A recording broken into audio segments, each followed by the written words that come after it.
Good evening, Trinidad and Tobago. It's Friday, 4th of August 2017. I didn't think that I would be doing another live video so hot on the heels of having done a live video from the field, so to speak. That's not my style. That's not what I'm about. That's not what I'm doing here. I was in the gym this evening. I was leaving the gym, heading to go and get dinner to come and do this video. I see a missed call from my brother-in-law. I call him back. He said, and he's in a panic on the phone. He said, "Philip, I need your help. I'm in a crisis. There's a bad accident outside of my house on the highway. There are two people on the side of the road. One of them, she's been getting CPR for the past 15 minutes. I've called the ambulances. They've told me that they have no ambulances and that we have to wait. And I don't know what to do and I don't know what's going on." I said, "On my way." I got there in about 3 minutes. I pulled up on the side of the highway. I jumped over the median because there's traffic in both directions. And I ran to him and I saw, and then I turned on the camera and the phone and I filmed what I saw for you to see.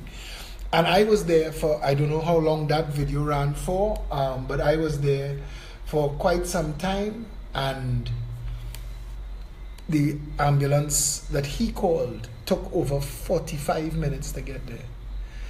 A New York City mayor was fired for an ambulance reaching 9 minutes late. 9 minutes, taking 9 minutes to come and deal with somebody, and the rule was 4 minutes. You see, there is this magic 15 minutes. I stand up and watch a woman for all the time that I was there. I think I was there for about 31 minutes filming. I watch her getting dry CPR from pedestrians. Nobody knows their qualifications. The fire service came, they responded quickly, but clearly they're not trained for that situation because the fire service didn't take control of the situation. The fire service started to operate like police service, trying to create a corridor. I didn't know why they were trying to do that because nobody was interfering, everybody was trying to help. The police themselves took about 40 minutes to come, and I don't understand why that would be so either. Because calls were made, and there's supposed to be a national operation center. And when a call is made that this is an emergency, all respondents supposed to get a copy of that call. It is an accident on a highway. There are two people in critical condition on the side of the road, and there's no response. There's no response, and the combined budget allocations for the police and the health sector, national security, and the Ministry of Health is about $15 billion this year. That's $15 billion. That's $15,000 million. That's more money than the whole budget for St. Kitts. And that's just our national security and our health care. How could people lie on the side of the road? How could it rely on citizens, average citizens, to jump in and help and do what they could? Citizens were directing traffic. That's what my brother-in-law was doing. He was doing the best that he could, and he was the only person directing traffic, keeping the traffic moving. If he wasn't doing that, the ambulance would never have been able to arrive. And the point is this: the country is broken deliberately. You do not privatize a contract for something like ambulance service and let them work to a profit. You work to a delivery. If you do not deliver on time, you lose that contract immediately. There are too many people in this country who have died waiting on ambulances. Died waiting on ambulances. I have been fighting with governments, plural, to end this contract. Global Medical Response Trinidad and Tobago is doing a disservice to the people of Trinidad and Tobago. The ambulance driver, I questioned him. I asked him, "Where did you come from?" He said, "Base." I said, "Port of Spain base?" He said, "Yes." I could have run from Port of Spain to Diego Martin Highway in 31 minutes. What were they doing? The ambulance wasn't outfitted, it wasn't equipped, it wasn't parked and ready to go. You are an emergency responder. How does it take you 45 minutes? You have sirens and flashing lights. You clear the traffic. You are entitled to dominate the roads. You are king. 45 minutes for one, 50 minutes for another, and about an hour for the third. Nowhere inside of there were those two people. Now I want to tell Trinidad and Tobago something. because this is important. And I'm fed up of Trinidadians and Tobagonians for this bullshit. I'm fed up of this. I am fed up of Trinidadians and Tobagonians. And if I ever leave this country, it is because you have been imprisoned in your mind for so long that you've become the monkey with his fist in the cage holding the nut in the hole that he needs to let go to remove his hand. You've become that. Let me tell you something. I watch this happen all the time, and I try not to say nothing, but this bothers me. When a woman goes missing in this country, her family has to pray that she turns up dead. Because if she comes back, all of her morals have to get questioned and all of her integrity have to be dragged in the public space. So it's like the only way a woman who goes missing could win is to die. And that is insane. We've become a people so hateful of ourselves that we throw that hate on other people. Everybody is a criminal. Everybody is a drunk. Everybody lazy. Everybody's a thief. Who taught you that? Who taught you to treat your brothers and sisters that way? Where did we learn all of this bullshit? Where did we learn to just keep attacking each other? If those people, we look to blame people before we look to help people. I don't care what you do, who you do it with, who you was lying. I don't ask people them kind of questions. I am a first responder for everything. I don't ask those questions. Where did we learn this bullshit? That the first game to play is blame the victim. Where did we learn that? Who taught you that?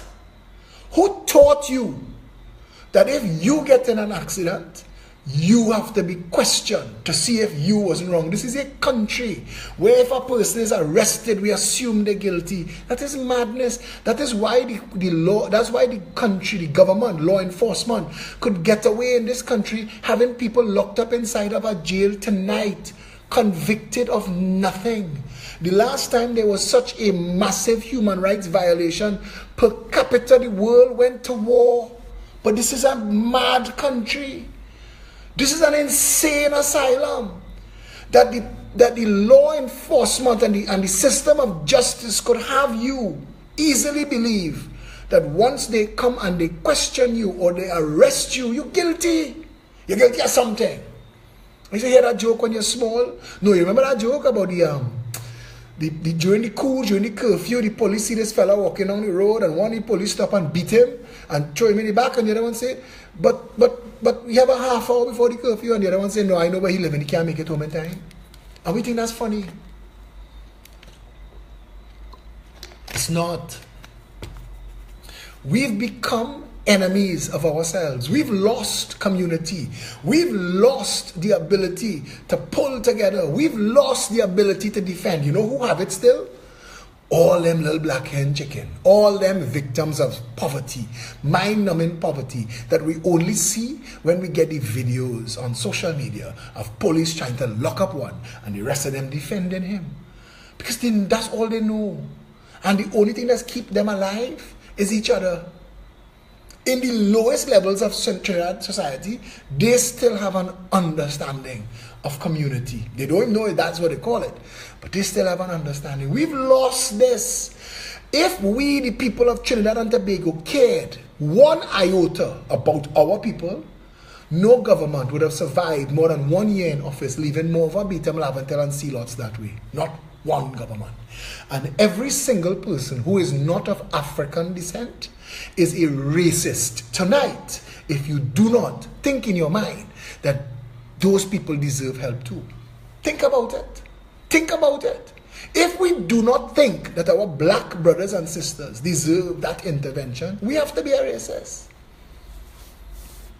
This cannot continue. This country, the way this country runs, we, the people of Trinidad and Tobago, we can't continue along this road. We can't. People strip a car. Last 2 weeks it was on the news. Nobody will take it on. People strip a car while the person in the car was dying. I heard a story about somebody that I knew who died years ago on Lady Young Road. And while he was dying, they were taking his shoes and his wallet and his ring and his watch and emptying his pockets while he is there dying. How did we become this? How did we become this?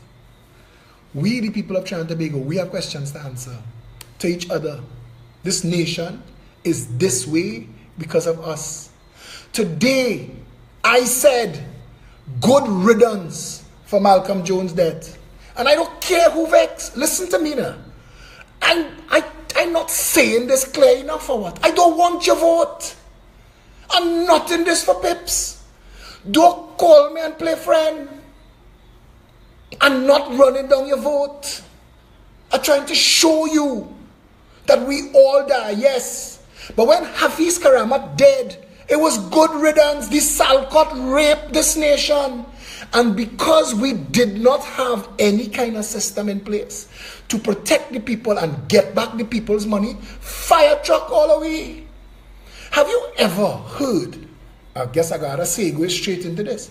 Have any of you ever heard, because Rhoda Barrett, this PNM talking head, screenshot me saying, and I wish I knew, because my good friend Ed Moy told me, Philip, you're a public leader, take down that post. And I took it down. And I vexed to take it down now, because I found out after that this girl, Rhoda Barrett, screenshot my and share it and say, and defend that. I could defend it. Do you all understand what went on in this country as the gas to liquid scandal? Do you all even have a clue? Reading the facts surrounding the failed World Gas to Liquid Petrotrin Gas to Liquids facility, one cannot help but be thoroughly disenchanted at the lack of governance and the absolute and total abdication of fiduciary responsibility displayed by the board. It is a serious disservice to all citizens in this country that so much taxpayers' funds were wasted on this gigantic white elephant. Listen, man.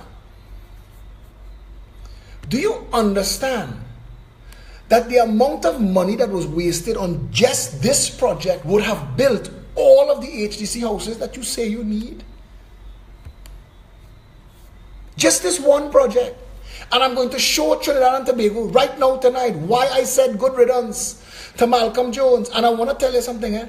This government here and the last government, because I want to ask a former minister, I hear you buy a big property in the West. The number I get is $16 million.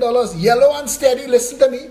And I know your name. And I want to tell you, you're one of the 3 people that fighting for leadership of the Yellow and Steady ship. I hear you buy a $16 million property. And the seller get paid for it with a contractor's checks. I am getting copies of those checks. And I am going to demand of Stephen Williams that he enforce the law. Because you, as a government minister, cannot have contractors paying for a $16 million house for you. But we're sticking a pin there. We're sticking a pin. But you need to hear what went on with this World Gas to Liquids madness. Because it went mad. And I don't know where to start.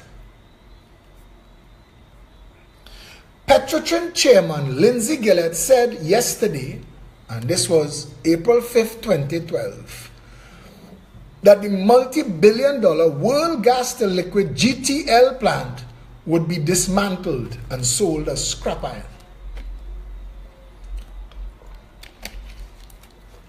And taxpayers would have to swallow the more than $2.8 billion loss. 60,000 houses. GTL alone could have undone and redone Morva, Beetham, Laventille and Celots. The money wasted by the PNM, by Patrick Manning, by this same bandit Malcolm Jones. When you're saying rest in peace, you're lying. If a man break in your house and rape your family, and then you hear a couple years later, not just this, but you hear a couple years later, he passed away, will you wish that he rest in peace? Or would you want eternal damnation for that soul? Because that's what I want for Malcolm Jones and Hafiz Karamat. Eternal damnation. I want hellfire. Pestilence for these people. That song you're like, wait, Peter, wait. What did Stalin saying? Hellfire for them. O'Halloran and Calder, Patrick Manning. I don't want Patrick Manning resting in peace. Not at all. Not one day of peace. You know what I wish they could get for all eternity? The screams of the dead and the dying and the hungry and the mothers, tears, crying that they can't provide for their family. They can't get a job. They can't make a payment on a house. They can't survive in a country where instead of saying share the wealth better, we actually say what they're making children for. And I listen to these people talk this bullshit, and I wonder, who are you? Worse, who are we? And wait, I said it again, I don't want your vote. I am not the political leader of the Progressive Empowerment Party for a reason. I speak free. You want to join a party, join that party. And if the people of Trinidad and Tobago say they want me, I will serve. But I'm not lying to you. And if you're waiting for a convenient lie, slow your roll. Hold your corner. Stay in your lane. Because I am only going to give you inconvenient truth. Gloria Steinman said, the truth will set you free. But first, it will piss you off. And you need to understand that Morva, Beetham, Laventille and Sealots is as it is because of the PNM. And the UNC understands that the PNM will take blame for that forever. So the UNC never have to do nothing for Morva, Beetham, Laventille and Sealots. And for as long as those people are stuck, we will have crime. Because you can't form a gang without gang members. And if these people living in Morva, Beetham, Laventille and Sealots had homes, jobs, responsibilities, families, you call them up, hey, Two-Face, this Scarfinger, meet with the boy, put on a walk. He's in our boy, Flo, come in and hook me up tomorrow. We need people to have a life. We've not given them hope or opportunity. They have no life. So we pass by and we say, but look, they have a dish. So what? So what? We become a nation of haters. We have to flip that script. What? Listen now. Rain don't wet one man house, you know. Those two ladies who end up on the side of that road tonight didn't expect that would be their condition this evening. And but for the kindness of strangers, the two of them might be dead. But for the kindness of total strangers, worse, they crash in a white community, two of them black, and nothing hold people back from jumping in. And brother, this is my family. And I want to thank the people of Pity Valley, Chumamonka and environs for doing what they did for those two ladies tonight. Because you don't know them, you don't know where they're from, don't matter, Trini women. And that's the conundrum, the contradiction of us. Gillett made the announcement yesterday at an impromptu media conference at Petrotrin's Port of Spain offices, initially to rebut negative statements by opposition leader Keith Rowley about the new gas fine. It, however, quickly turned into a discussion on the financial burdens placed on Petrotrin because of the GTL investment. Petrotrin acting president Khalid Hassan Ali attended the press conference. We are actually considering right now whether we should use this plant as scrap iron. That is a lot. And that money could have been better spent looking for crude oil. We spent $2.8 billion in building a plant and giving to the foreign shareholders total control of that money. Someone explained that to me, Gillett said. We spent $2.8 billion in world gas to liquids in a plant that right now cannot work. It cannot function. It is about $3 billion of taxpayers' money that was spent on a plant that cannot work. I'm going to read a document to you from the company that sold Trinidad and Tobago through World Gas to Liquids Limited this plant and told them it cannot work. We knew. Malcolm Jones knew. Ken Julian knew. So Patrick Manning had to know. This is madness. And you want to tell me that a fellow called Ian Machado Royer, right on my wall, it takes a special kind of man to delight in the death of another. I didn't delight in his death. But now that he is dead, I want him to go on to his final reward and know. I do not wish him well. I do not wish him peace. I do not wish Saddam Hussein peace. I do not wish Adolf Hitler peace. And I do not wish Malcolm Jones peace. I want you to understand, I do not wish Patrick Manning peace. I do not. I have been pulling my hair out of my head, trying to find ways we can generate money from this plant. And there are two alternatives. Scrap it or do nothing and let it rot. If you put it into context, that is almost half of the country's subsidy money that just went to waste. The lost money, he said, was irrecoverable. But as the matter was still in court, he could...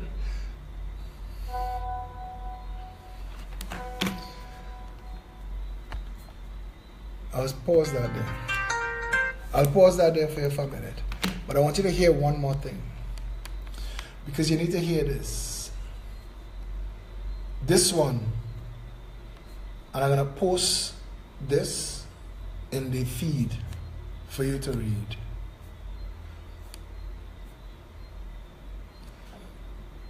This was sent to Dr. Ken Julian, Chairman, Natural Gas Export Task Force,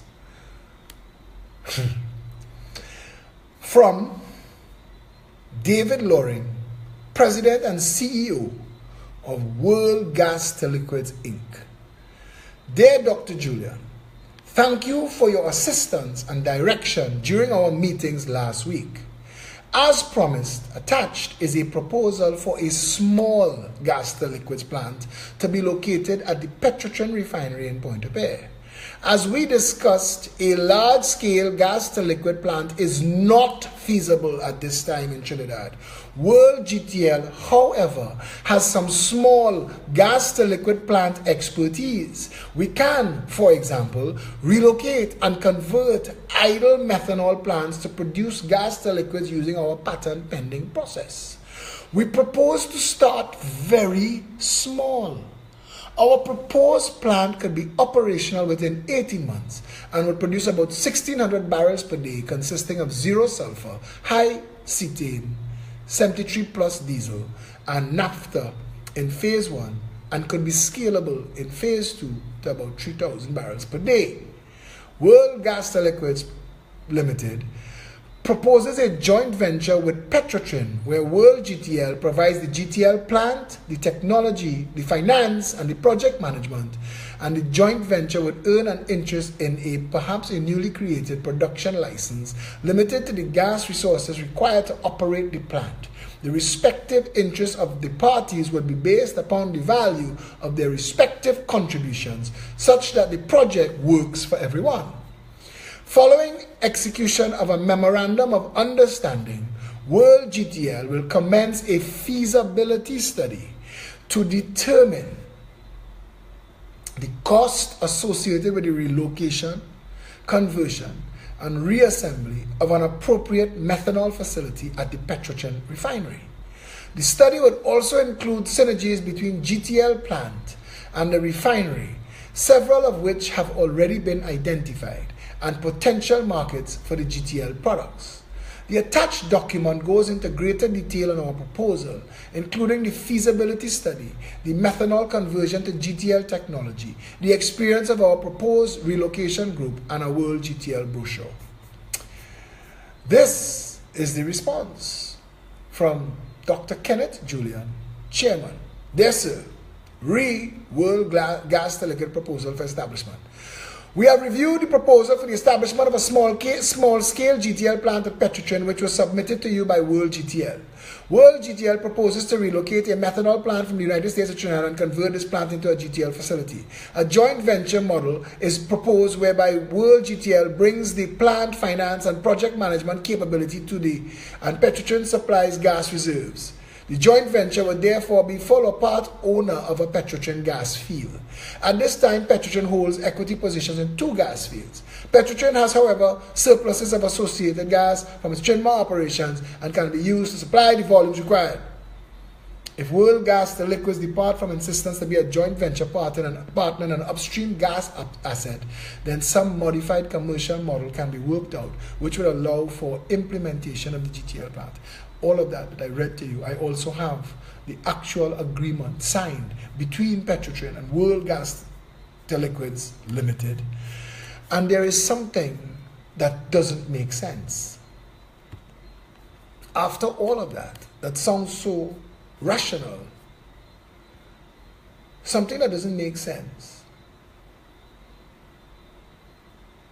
was, and I want to give you the numbers.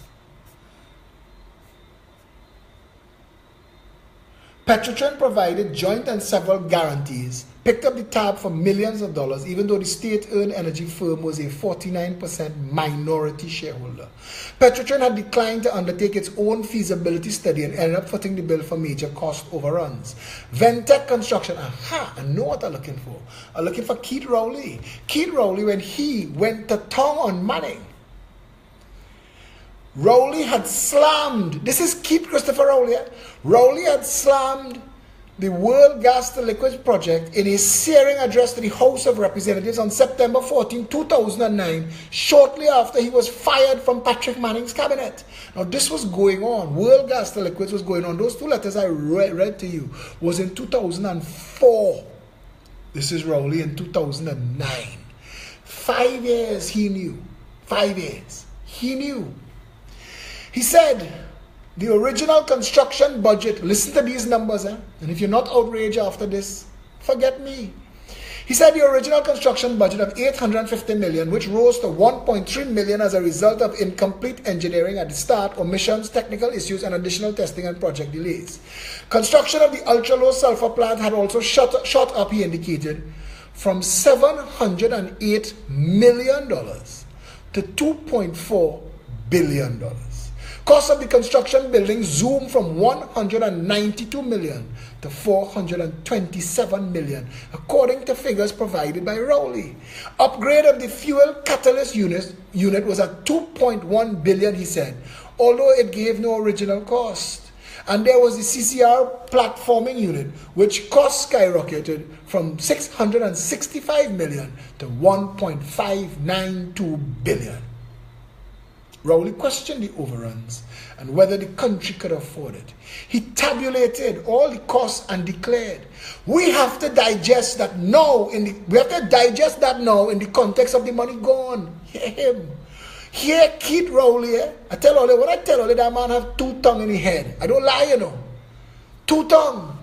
This is the captain of the shipwreck, the king of the ashes, Lekoto Jambi, Prime Minister of the Royal Imperial Majestic Banana Republic of do what the hell you like land. We are now talking about raising revenue by taxation, chirrup, chirrup, household by household, land and building taxes, cigarette and rum taxes, he added. Oh my sweet Lord Jesus, will the real Keith Christopher Rowley please stand up?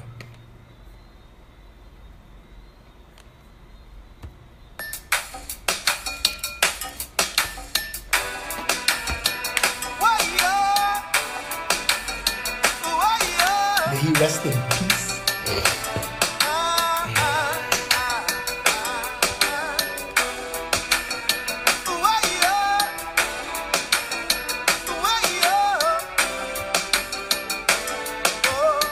Another way to me, Google it and see. Vote for we and we will set you free. Anywhere you turn, somebody chanting to we. Somebody promising jobs for all. Some renting fun to make other people fall. But somebody promising more police car. Somebody going to take the country far. Somebody putting all the bandits away. He said if they do the crime, they're going to damn well pay. But somebody promising a human rights, while somebody threatening to put out your lights.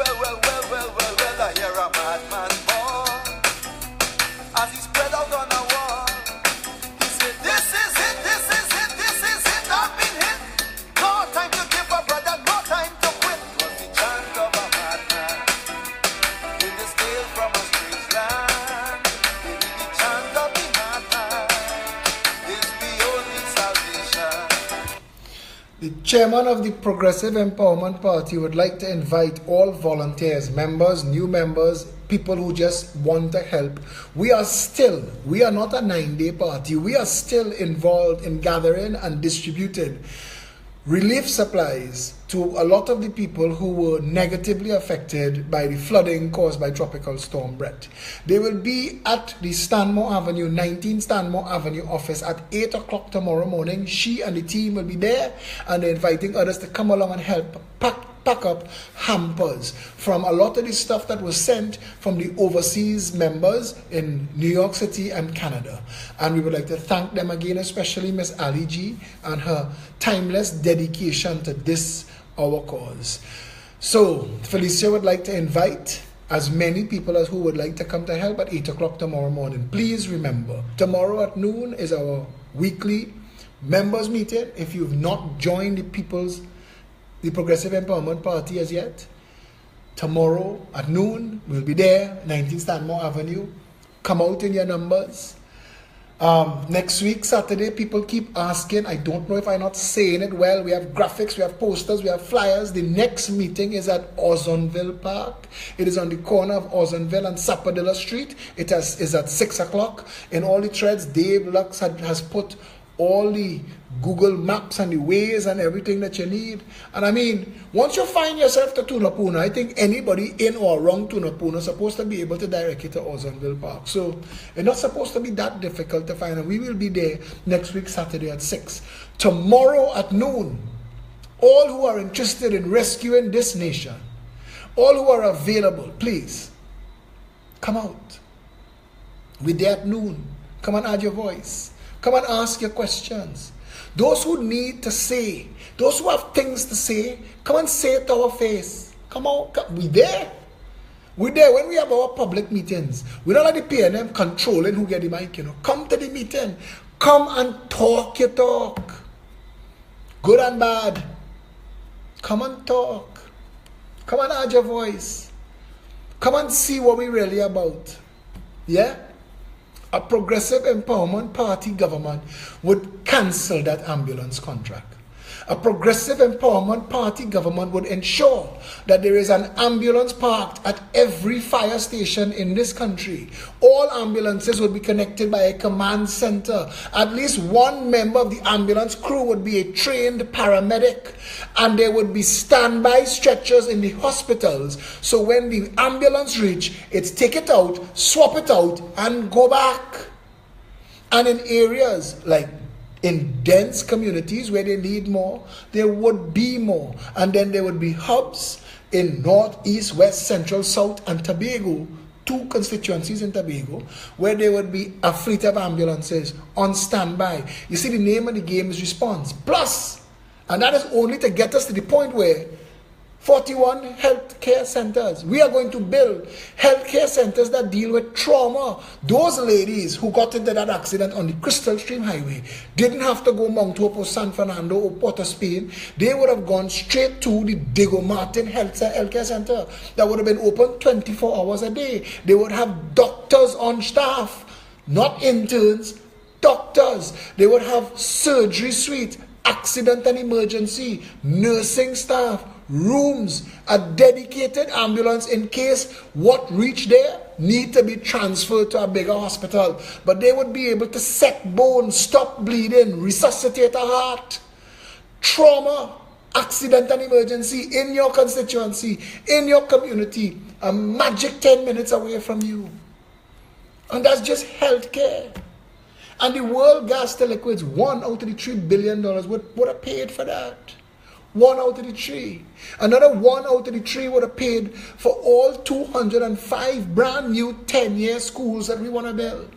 10-year schools properly set up with proper systems in place, properly staffed with counselors and career guidance and extracurricular activities, and the ability to identify those who need slipstreaming into advanced classes and those who may need redirecting into other types of disciplines, because there are people who are better predisposed to the arts, to technical work.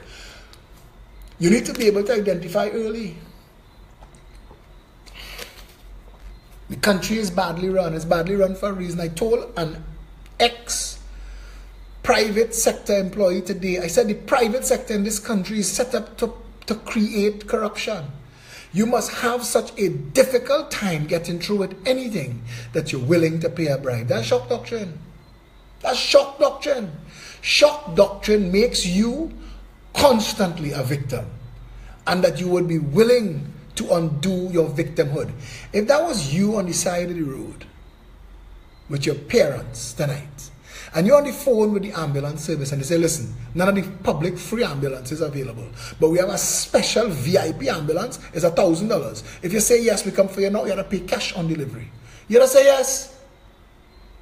You just say yes. And if you had reached to the hospital and that's your mother and they pump in her chest for 40 minutes and you see a big line, but a nurse pull you aside and say, I can get you in a room, you know, but that's $500. You have it, you say, you're paying it. That's how shock doctrine works. It makes the person a victim. We want to remove this culture of victimhood from this country. That is what we want to do.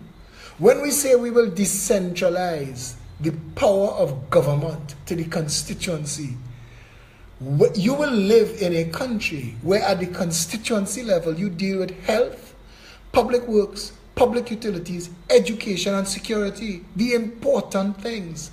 Government would be able to focus on deliverables, on a legislative agenda that works, on securing the nation, on providing funding and checking to make sure that the people we fund do what they say they're going to do with the funding. Yeah? Think about what we've been living in for the past 50 years. Think about it. I want you, looking at me right now, do a stock check of your loved ones. Do a stock check of your loved ones, where everybody is now. Do you know where they all are? Do you know that they're safe? Do you know that they're not a victim of violence and crime and robbery or an accident and in situations where they have no response and no support? Do you know?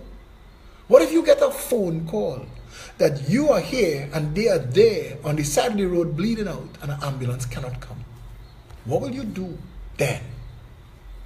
What will you do then? Will you hold your head and bawl then? Or wouldn't you rather get involved now, solve the problem, and create a country where at least that is not a worry? That if a loved one gets in an accident, an ambulance is 4 minutes away. Solve that, okay? I've protected my family and my loved ones. All right, violence and crime. Let me get involved with a government that's talking about maritime security wall that will end the drug trafficking and the gun trafficking and the human trafficking. So none of my people have to get stolen and sold into slavery, okay? I'll support that. A government that says they're going to unstuff all the containers on the ports. So no more drug trafficking to finance and fuel the gang violence and causing all the murder and mayhem in the country. And all the guns gone and no smuggling of guns because all the containers being unstuffed are supporting a government like that. A government that says that it will pay $1,000 cash to every police officer for every gun. Once the maritime security wall is set up and you can't bring no new guns in, you bring a gun, you get $1,000 cash. Like up yourself. You bring a pickup truck full of guns, take your money and go. Like up yourself. You get your receipts, you could show. Why am I a police officer driving a Mercedes Benz? Because I'm picking up guns. To those who think don't reward police, that is police work, miss me with your bullshit. Because half of you who talking that nonsense will work harder and work longer for a little overtime and a little incentive. If it works for you, it works for police. Get with the program. It will work. But wouldn't you rather vote for a government that will make sure so your health care is taken care of, your education is taken care of, your security is taken care of? All of a sudden, life gets a little easier. You could drop the terror alert we walk around with. We walk around with a terror alert in this country. And then you find out that you don't have to go in HDC and take off your clothes or bribe somebody. That you could just go to a public office and apply for a loan, any bank, and say, I would like to buy the house, number 22 so-and-so Boulevard. It's $134,000. I work for X amount of dollars and I could cover the mortgage payment. The government said that as a first-time homeowner, I am supposed to qualify for zero deposit, zero interest for 30 years, and this is my job letter. How do we go forward from here? This is the offer of sale for the house. How do we go forward from here? And they tell you, sign here. Let's process. We will make some calls, do our investigations, make sure you have a job and that you're permanent and that the house is for sale and they're not owing no money because we have to write a check to the person who's selling you the house. And once it's free of all encumbrances, come back and check us in 14 days. So all of a sudden, you're living in a country where you own a home. The game's changed. Your children going to school within the community in a 10-year school. So the principal and the teachers, your child from 5 years old, you're going to be dealing with these same people or people in that system for the next 10 years. So you get to know the school. You know how the school runs. You know how to go if you're picking up the child or where the child getting transport as the child grows with his or her peers. Building and cementing a proper tight-knit community. All of these people living together, owning homes together in this community. You're happy here. So the next thing you have to talk about is the price of food, boy. Because all them importers jamming away. I hear a man say his car wing mirror get broken, and he went on Amazon.com and it was 800 US, a fancy German car, and he went to the dealer in Trinidad and it's 18,000 TT. There's a big difference between 800 US and 18,000 TT. And even if you had to smuggle that windscreen, that mirror, you can't. There is no justification for that price. There is no justification at all. But I'm coming back to food, because you want to tell me what about the cost of living, and I'll tell you something, that the Progressive Empowerment Party will make food so cheap it will be ridiculous. And it is supposed to be so. Food is supposed to be so. And we will make sure that all public utilities operate at the constituency level. So the quality of your water in your tap should negate the need for you and me buying bottled water. Right now they're selling you crap in the tap and you have no choice but to go and spend big money for bottled water. But imagine if you're living in a community where the water generation, where the water purification for your family is in that constituency. There's a supervisor of public utilities that you could complain about the cable, about the electricity, about the phone service, and about the quality of the water. You could go to a public meeting, because now you have a board of supervisors. So at least once a month or once a quarter, that board of supervisors should hold public meetings, and everybody come and sit down and wait to tell you, I want to talk to you about water. I want to talk to you about the electricity pole outside my house leaning. And you have a supervisor of public utilities. They don't have to get sent to Farm Road in St. Joseph or wherever the head office of TNTEC is, corner Frederick Street and Park Street. It's being dealt with right there. The supervisor will be able to tell you, he will give you a chit and he will say, okay, in 24 hours that'll be rectified. Because he's the supervisor and everybody works under him. And if he can't get the job done, fire him. Simple arithmetic. Short pants, brown belt, khaki pants arithmetic. Simple, a properly run country. You see, Trinidad don't qualify as a county in bigger countries, much less a town, much less a city. We play the ass with foolishness in this country. Foolishness. And we need to fix it. Imagine if you could go to the Central Marketing Agency and say, I want to farm. They will tell you, okay, have you any experience in farming? No. So we're bringing you on board as a beginner. Have you any experience in farming? Yes. I've grown so and so for so and so. Okay, great. We need to hire. So depending on your skill set and your ability, they will determine where you could get a piece of land to farm, hopefully in proximity, close to where you live in. So you could go, and that is your piece of land. You don't own it. It remains the property of the state. And as long as you are farming it every year, we are making a decision with you that we are giving you 1 acre that's supposed to be able to grow between 600 and 800 tons of pimentos, and you are growing pimentos. And once you grow between 600 and 800 tons of pimentos, we will buy it from you at $1.25 a pound. This is the agreed price, because we have to hold that price. And when we buy all from you, because we set in the schedule, we know that Trinidad can only consume so many pimentos, only so many avocados, only so many plantains. We know that there is a consumption level. We have the data. So we planning the farming, the distribution of land to suit that data. So you get a piece of land to farm, and your whole job is to grow and plant and monitor and mold and take care and make sure and harvest and bring back to us. I got 600 tons. Look at here. They write you they receive it from you. You go to the Central Marketing Agency and exchange that for a check. They now have pimentos to add to the pimento stock that is distributed to the wholesale and the retail markets. People get it at $1.25 a pound, and they're happy, and you happy, and all are we happy in a nation where all the communities are properly run. And if you run all of the communities properly, the nation, which is just a collection of communities, will be happy. Imagine that. And then all that extraneous extra money that they're shocking you with day in and day out, we could share with you. The port has to move.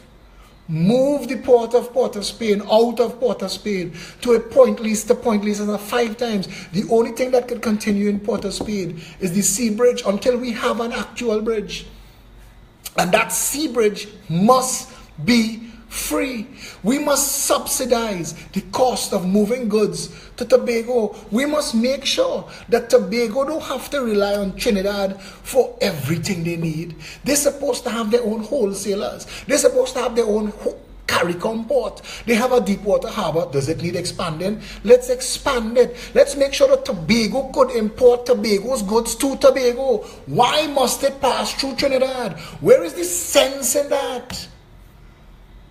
Where's the sense in that? Why Tobago not importing Tobago goods from Tobago suppliers in Tobago? Somebody explain that to me.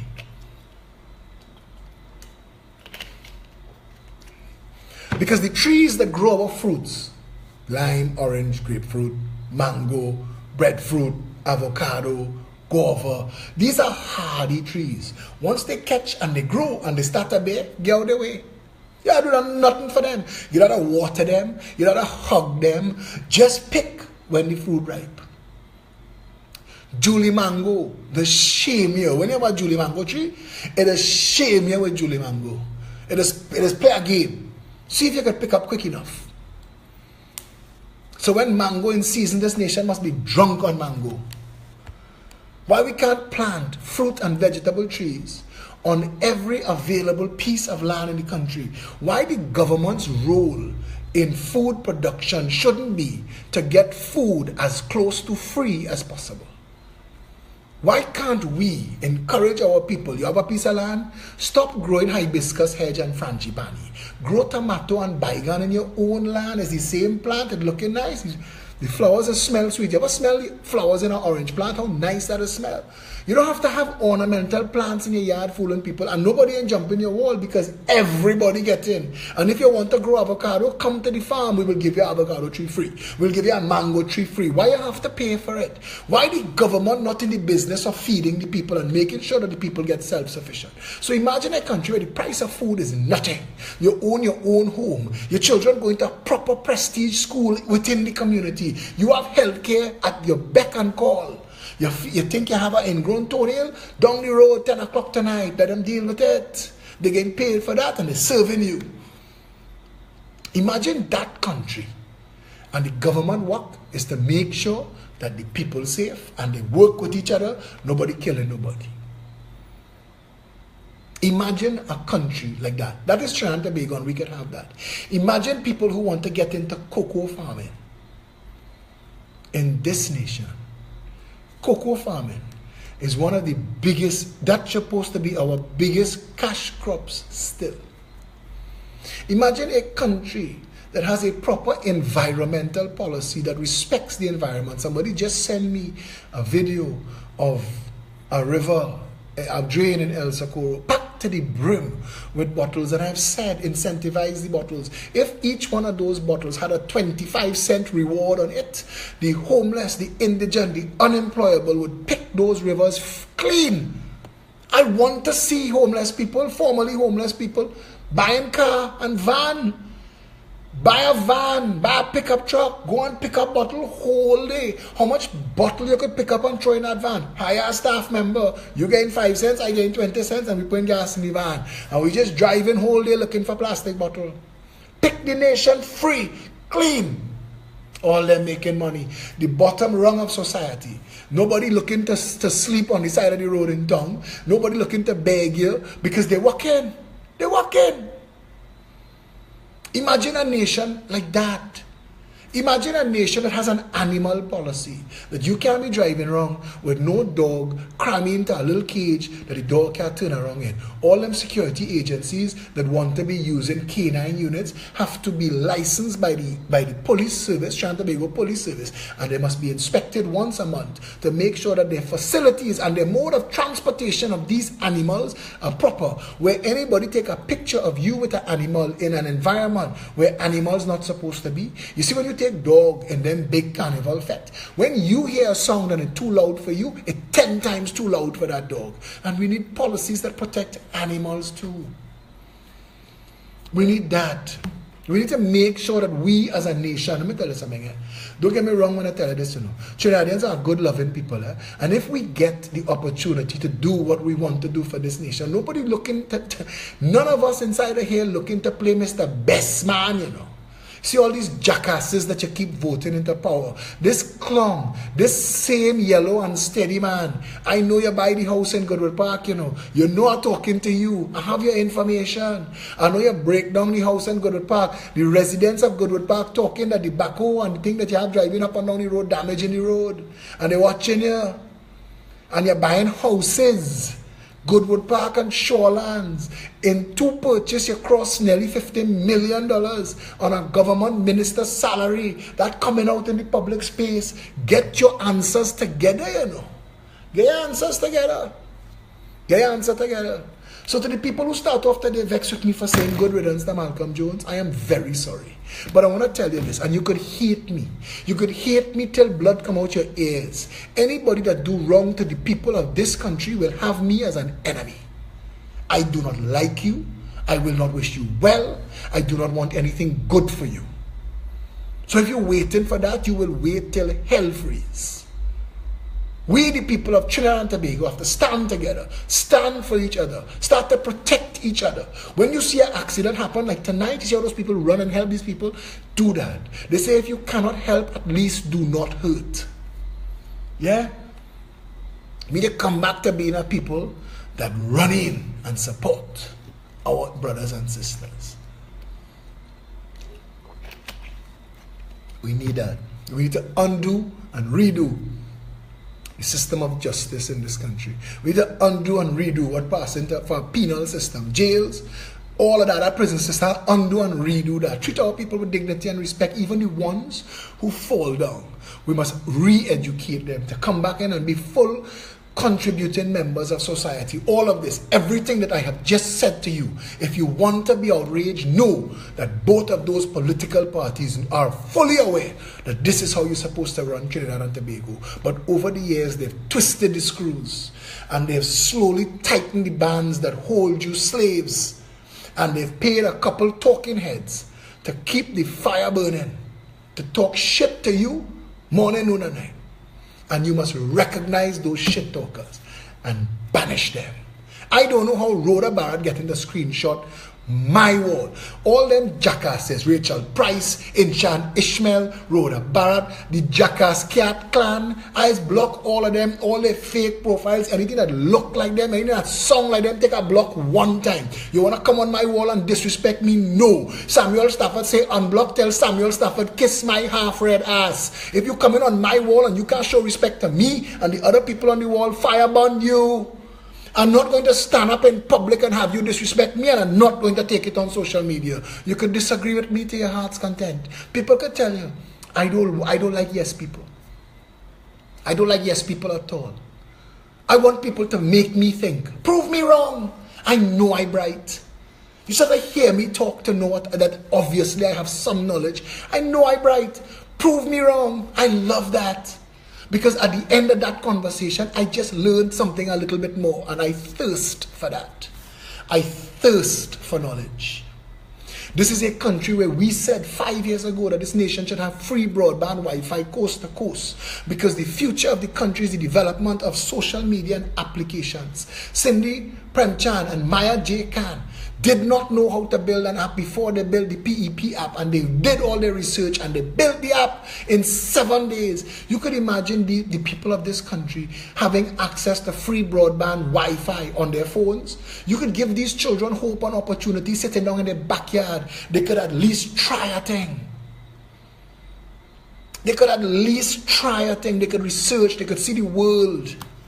Yes, some will use it for pasa and porn, but even if it is one person benefit from it, you make a difference in that life. We need to be a nation of people that stand for each other, black, white, brown, green, and every shade in between. We need to go into every community and say, if this not good enough for me, it's not good enough for you. If I wouldn't live in a community where it's open, drain, and filth, I don't want that for you. If I wouldn't live in a community where it's squatters and broken down shacks, and I wouldn't want that for me, I don't want that for you. If I don't want my children starving, I don't want your children starving. If I don't want my children going to a shit school, I don't want your children going to a shit school. If I'm making sure that I get advancement for myself and my clan, I want that for you too. I want people must lie. They must have people in the other Caribbean islands practicing Trini accent. They must lie and say they're from here.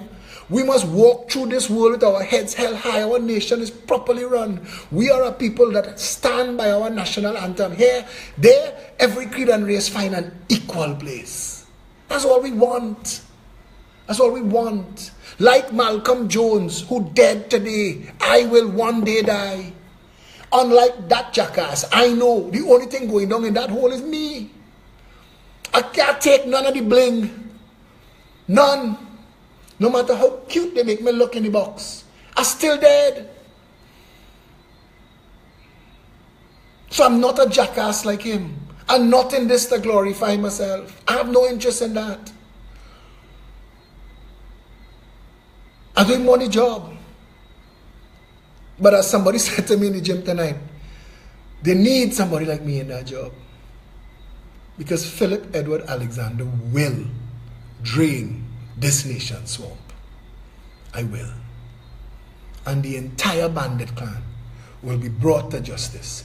And if this commissioner of police can do his job, we will get one who can. And if this chief justice and DPP can't do their jobs, we will get people who could. We will make sure that the laws are enforced, that the people are protected, that the treasury is protected. And wherever and whatever is an obstacle to the progress of the people of Trinidad and Tobago, we will make sure that that day comes to a swift and sudden end. Because it is time that the people of Trinidad and Tobago had a proper run, proper represented country, that the parliament and the government and the cabinet and everything that passes for representation of the people work together in harmony to make sure that the promises that this country makes to itself, we live up to.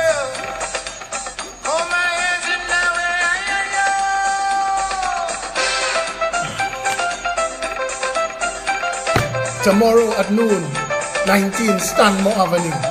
Come out. Come out in your numbers. If they run out of chairs, I will stand up. Somebody will get my chair. Come out. Stand up for this country. The time is now. He is the seed of my grandfather, who is the seed of Bahun Acha. He came from Calcutta, a stick and a bag on his shoulder. He took banana capra. So I am Patsy of India. India. The Indian can ship on this slavery. Bind together to resist in unity. It's Friday night. I don't mind running a little late. 682-2110. There was no more mother. If you want to call, call. No more mother. India just mother. If you call, keep it short. And remember to say where you're calling from.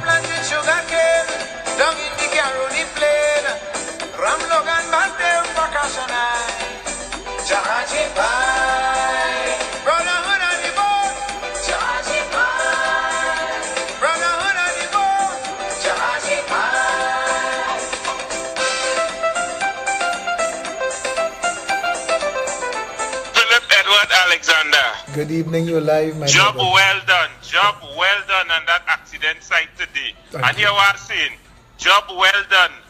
Malcolm Jones, we don't care, because here what I'm saying, I am part of that company, and here what I'm saying, good riddance of bad rubbish, because you know what? Malcolm Jones is the reason why Petrochin is in the state that it's in now. He and Patrick Manning. I have no qualms about saying that, and I don't hesitate to say that. I don't regret the death of Mr. Malcolm Jones, because them fellas and them live like dogs. They were selfish, and they care about themselves and nobody else. Greed. Greed is the reason why he suffered the way he suffered. You understand? And I saying it from on the inside. You have a good night, Mr. Philip, and Trinidad and Tobago. Listen to what this man has to say, and hear what I'm saying. He don't talk from emotion alone. He just talk from facts, and at the end of the day, we all need to come together as a nation and do what's best for everybody and for the generation to follow. Good night, Trinidad and Tobago. Thank you, my brother. Thanks for that.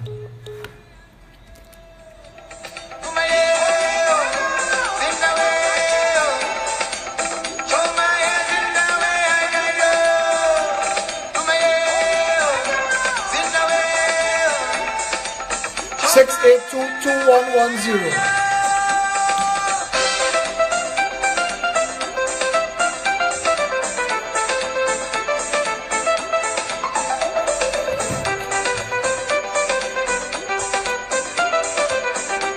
You know what's happened? The video is in and people will still be calling. You still taking calls? Call now.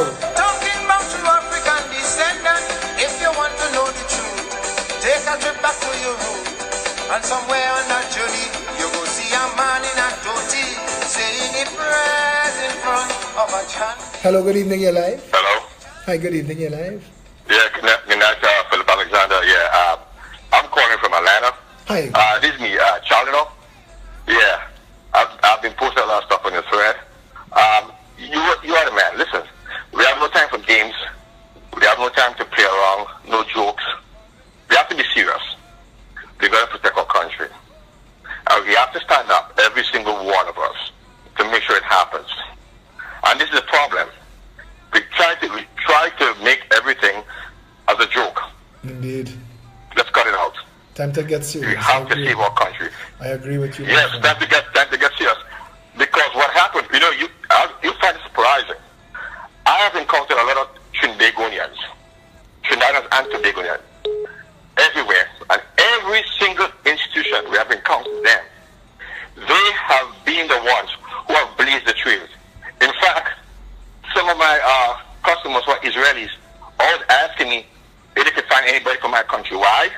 Because they know we are highly creative. And they admit to me that we are creative people. Absolutely. There's no one else in the world who can beat us Absolutely. for ingenuity and creativity and invention. And time to harness it. And we cannot let all this kind of craziness where the people are stealing our money and stop our children from being creative and reach their full potential. Thank you very That's all I much. have to say. Thank you Anymore. very much for that. Have a good night. My friend, before you go, you hearing me? I don't know if Atlanta is Yes, I can closer. hear loud and clear. I don't know if Atlanta is closer to Florida or New York. Ali G is in New York. Abigail Sinanan is in Florida. Reach out to one of them, please. We need you on board. Oh, I'm on board 300%. Thank I'm you. going to reach out to the one in Florida. That's closer, although I have cultural ties to New York. But definitely, I'm on board. You don't have to ask or question my loyalty. I'm with you. Whatever it takes. Thank you, Okay? my And all the men, warriors, stand up. Thank Stand you, my up. friend. Thank That's all. you. Have a Thank good night, you. gentlemen. Thank you for that, Okay. my friend. Thank you for that. The Chinese who based in foreign. The missed call who was just calling. Dial again. Dial again.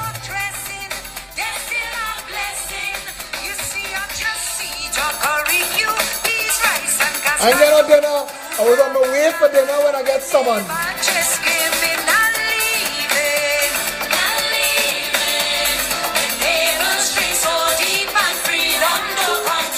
Hello, good evening. You're live. Hey, Philip, it's Roxanne from Hawaii. Hi, Roxanne from Hawaii. How are you? Oh, I'm good. How are you? Trying to keep smiling. Good. Well, I've been following you since the beginning. Thank you for So that. I want to wish you luck. Thank you for And that. also, I saw the accident that you were covering today. So I want to know, when you come with those kinds of facts and evidence, how could they possibly have any recourse to sue you for defamation? Girl, listen, the whole thing is broken and we're dealing with it. We have good lawyers handling it. We have to go through all of Okay. this and to deal with it and to expose it to the public, but we're not backing down. We have to deal with it because the country has to fix. This can't continue. Exactly. That's You are- not defamation. You're just presenting facts. Absolutely. You are all the way in Hawaii. You interested in coming on board? We're setting up foreign chapters. I don't know how many trainees we have in Hawaii, but if you're interested in coming on board, Carla Jean is the person who's helping set up the foreign-based chapters. And if you could reach out to her, or Ali G, Okay. who's in New York. Yes. Ali G she's Yes. blazing her trail. Yeah? Yes, Ali G and I are in touch. I will Fantastic. definitely Absolutely love that. Come on board. We Keep need in touch you. with her. Okay, my All friend. right. You take care. Thank you for that call. All right. Bye-bye. Bye-bye.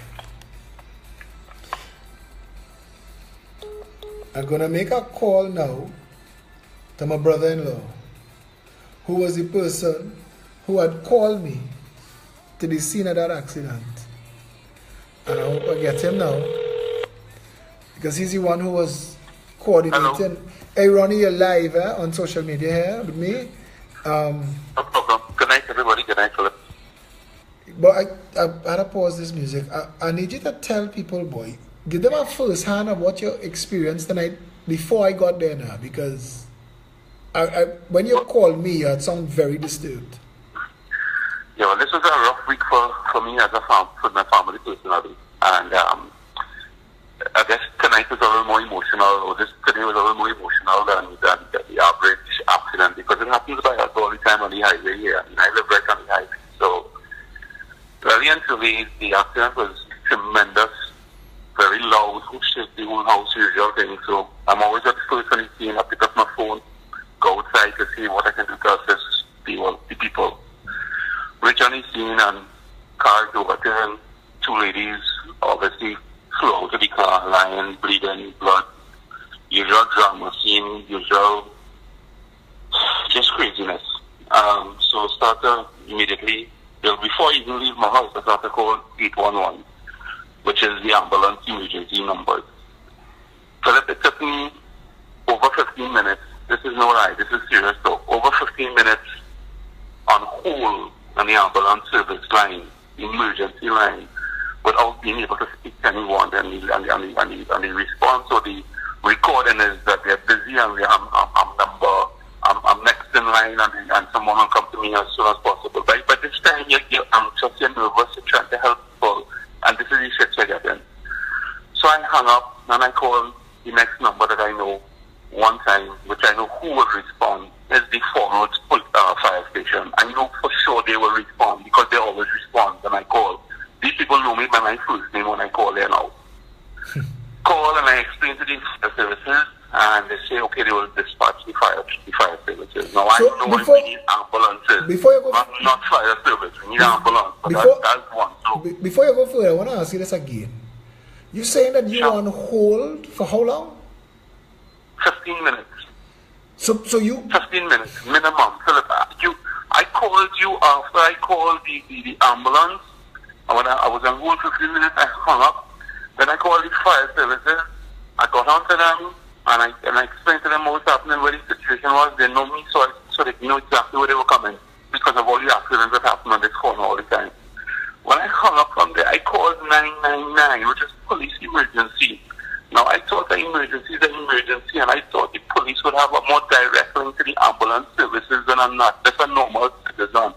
This is the exact response I got from the police lady, whoever was in charge, or whoever took the call on 999. I said, ma'am, there's an emergency, there's a serious accident with two victims on the road that are bleeding and are possibly dying, and I need assistance to get an ambulance. The response from the 999 police was, sir, this is not a police emergency. You need to call the ambulance. wow. I said, ma'am, You are kidding I me. just tried. You are kidding I'm me. not kidding. I don't think This the is people why who when I answer the called you, I phone. was so upset, Philip, because at that point in time, I was like, Are you for real, person? Are No, you for real? I don't think the people who answer the I know phone. they have kids watching it, but I said, are you fucking stupid, lady? No, Ronnie, I don't care because you know what? They're not police, you know. The That's people who police answering emergency. that. Yeah, I don't think the people who answering that 999 are police, you know. I think that's a contract. I think that too is a contract. But that contract it's contracted by the government and the police, so they have to know what they're doing. They have to be trained in this. An emergency is an emergency. I said, ma'am, with all due respect, you must have a direct link to the ambulance. Wait for us to them. I and no more citizen will have. And the lady just couldn't care less. She said, again, she repeated it twice. That's not a police emergency. You need to call the ambulance. And I just hung up. And then I called you completely pissed, completely frustrated, completely, God, boy, Trinidad in a mess. And I feel sorry for my people in this country because I watched those two ladies, man, a little girl and her mother beaten up and bleeding out. And I can't do nothing but direct traffic and try to help do CPR and try to help. I mean, oh God, man, these people, these human beings, is not freaking. This is not a war zone. This is these human beings under one flag, one God. Come on, man. This country gone mad. It's gone mad. Ronnie? I stood up. Listen to me. 1 hour after that, I made that first call. 1 hour after the accident and the first call. 1 hour till the ambulance pull up. 1 hour till the ambulance pull up, and that is no lie. And they told me that and drive by because by that time, 2 other ambulances was on the scene 45-50 minutes later. But what is ironic is that up to now, police didn't come. And you know what else? What else, guys? Police passed with their sirens, their blue lights flashing through the crowd when the accident happened about 15 minutes into the accident. And they didn't even stop to see or try to assist or even make a phone call or say there's an emergency to the ambulance services because they just kept their blue lights flashing, their black things right up and straight to the crowd. Madness. That's beyond madness. Madness. No, you've become a first responder in your own right. I mean, I've seen how many times you've intervened, including the night of Tropical Storm Brett when the tree collapsed on the highway. So I know that you're doing what you're doing. And I keep telling the Four Roads Fire Station, they're doing good work. They're doing good work. They respond, they try. Four Roads Fire Service and police are both. They really do respond. And when you are right, if we had an ambulance posted, and that's a critical, Four Roads is a critical junction in Diego Martin to the West. It is. We must have, they shouldn't have one ambulance, they should have 2 ambulances there. And the next thing is, all these first responders, they're supposed to have the tools for it. I'm almost 100% positive that fire service truck that comes out every time does not have a jaws of life on it or jaws of life tool or device on it. Because if there's somebody trapped or pinned in a car, I'm almost positive that those fire people, those first responders do not have them. Every single first response vehicle, the people in those vehicles must be trained on CPR. I mean, the fire servicemen, the fire officers, they weren't doing CPR. They were just trying to secure the location and make the woman more comfortable. They weren't doing CPR. It was bystanders. If it wasn't for those bystanders, trying to save those people. If it wasn't for those bystanders, I don't think those people would have survived. Well, I don't know if they will survive, but I can tell you what I watched that woman. Even more. I watched that woman got. What breaks my heart even more because when I left, I got exhausted after hours directing traffic and helping. And when I walked down to my house, the husband of the woman who was on the road, he couldn't go up there. He was bawling in front of my gate and shouting, "Oh, he can't believe that's his wife." And so, what could you do at that point in time? All my family and my daughters could do is give these people water to drink and try to console them with prayers and telling them there's a God.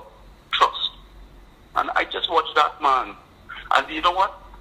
It's only about 15 minutes ago, the son who was parked outside of my house, he now left because he was still in shock and he couldn't even move. He just left about 15 minutes ago from in front of my gate. And we're talking about the accident at 5:43. 5:45 this afternoon, and it's now what? 9:21. That's kind of shock people was in today with what went on that It's insane. kind of drama. It was crazy. But I just wanted to call and tell the people out there, guys, we really need to make a difference. This can't continue. We have to stand This up. cannot continue. This This cannot continue. Cannot We are continue. human beings, man. But you never know who in your family. But nobody knows. Better than this. Ronnie, nobody knows where their family is at any given time, what the emergency could strike. I mean, this is insane. It is insanity to the highest level, guys. It is Anyway, insanity brother, to the highest level. you go and get some rest. I was telling Trinidad that this week you're dealing with your father had a heart attack, and if you wasn't in a position, if you all weren't in a position to take him to a private hospital, what would his condition have been? But we talk about that another time. You go and get some rest. You go and get some rest, brother. You've done your part. We will talk again tomorrow. All right? Good night, everybody. Good night. Take care, Ronnie.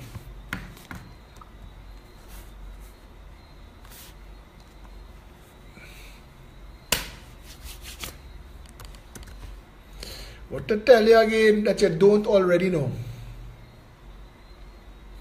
That until we get together as a people and fix this, then fix it. If you're waiting on these people, them ain't gonna fix it. So, tomorrow at noon, 19 Stanmore Avenue. You want to change this country? Come and stand with us. Come and be a part of what we're building. The Bandit clan will hear our voice. We're getting ready for an elections. We're on an election campaign now. 3 years to go. We want to make sure we visit every constituency and spread our message of hope. Every Saturday at noon we meet. Our destiny. Come and get on board. Your vote will decide what you want to be. Your vote can foretell our country's fate. One use it well. Yeah? When the videos run too long, they have a problem with the upload, so I don't want to let the video run too much longer. Thank all of you who were with me tonight. Tomorrow at noon, come out. This is what we're doing. We've given ourselves to this process. Come out and get involved and add yourself, all you good people out there. Let us become the critical mass. Let us begin the job of rebuilding Trinidad and Tobago from now. Forget the old talk. You don't have to love me. You don't even have to like me. If what I say ain't making sense at all, come and take it and use it to rebuild the country selfishly for yourself and your loved ones. Forget me. Let us do this. Tomorrow at noon, 19 Stanmore Avenue. If you're looking for the email address to send your email, peptrinbago@gmail.com, and we will see all of you tomorrow. Those of you who don't see tomorrow, Monday evening 8 o'clock. Stay safe, Trinidad and Tobago.